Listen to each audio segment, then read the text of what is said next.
Today we are gathering here. We are Global Lava Group. We are strategic group of Los Angeles Venture Association, the oldest and I believe one of the most recognizable business associations in town. Gunjan Bagla is an expert in India. He is a founder and managing director of Meet Inc. Based on your expertise and experience, what do you think, what kind of industries represent the best opportunities for us?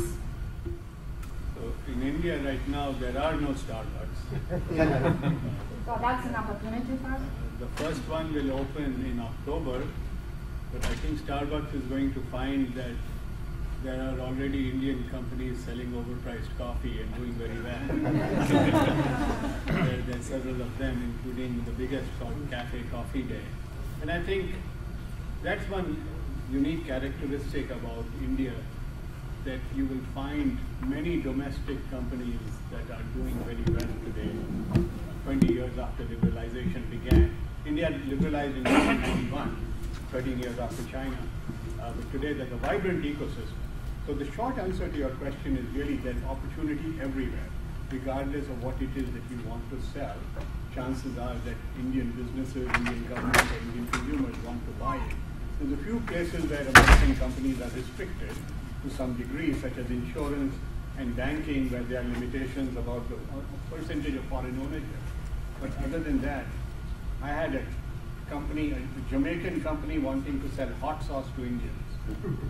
Hot sauce came from India, as most of you know. And they were successful, amazingly enough. So you can sell almost anything in India. While we are on the subject of Rupert, I can say that he's had incredible success in India. Fox owns Star News in India, and it's one of the top channels there. And he didn't even have to marry an Indian woman to do it. And he talked about how the legal system in India has been very open to accepting foreign corporations functioning in India. And it's not that News Corp hasn't been edgy. Twice they have encountered the Indian justice system, and twice they fought all the way to the Supreme Court. And on both occasions, the court sided with News Corp. But they found an environment which is really open to foreign corporations functioning in India. And today you'll see the Walt Disney Company, Warner Brothers, they're all active in India. But they're all taking essentially the same stance that you mentioned. Andy Burt put this very well from Disney. He says, we are not setting up the Walt Disney Company of India, we are setting up the Indian Walt Disney Company. And we are going to produce Indian content in India with a Disney flair. And that's what seems to be working most. As you see Honeywell, whose turbocharging business, auto turbocharger business is right here in Torrance. They have a factory in Shanghai and a factory in Pune. And they're finding now that they can use their Pune factory to build turbochargers to supply the European market far more effectively than their legacy plant in Shanghai. So I think the forces, the global... So is Indian labor force actually cheaper than the Chinese? No, I don't think overall. Again, when you look at a country like... when you look at a country like India or China, there's such a variation.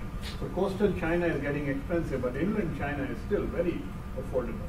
And the same thing I think is true of India, that there's quite a range in labor prices. But the reason Honeywell is manufacturing its turbochargers in Pune, I don't think is just labor. It's really access to engineering talent, it's access to be able to build a modern automated plant with far fewer regulations than we have here in California, for example. It's the ability to scale up a factory very quickly and to be able to supply Indian demand as well as European demand. Well, I think in the last 5 years, certainly the government, the coalition government that has been in power has been spending like there's no tomorrow. And the $5 billion they're spending on free medicine for poor Indians has something to do with improving the health of poor Indians, but also something to do with the fact that there's a big election coming up.